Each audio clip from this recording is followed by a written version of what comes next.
Praise the lord. దేవునికి మహిమ కలుగును గాక. అందరూ బాగున్నారా?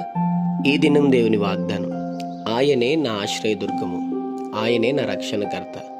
62వ కీర్తన 2వ చరణం. అవును, దేవుడే మనకు ఆశ్రయం ఇచ్చేవాడు, ఆయనే మనకి తోడుంటాడు. ఈరోజు చాలాసార్లు అనుకుంటాం, అనేకులు మనకు ఆశ్రయం ఇచ్చి సహాయం చేస్తే బాగుండని. మనుషుల సహాయం తాత్కాలికంగా నిలిచిపోతుందేమో, కానీ దేవుని సహాయం నిరంతరం మనకు తోడుగా ఉంటుంది. గమనిస్తున్నావా? ఆయన నిన్ను రక్షిస్తున్నాడు, కాపాడుతున్నాడు, పోషిస్తున్నాడు. నిరంతరము ఆయనే నీకు సహాయం చేసి నడిపించి దీవించునుగాక. చిన్నమాట ప్రార్థన. ప్రేమ కనికరం గల మా తండ్రి, నీకు వందనాలు.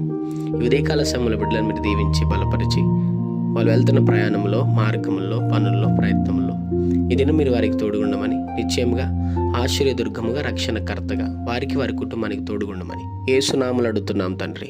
ఆమెన్.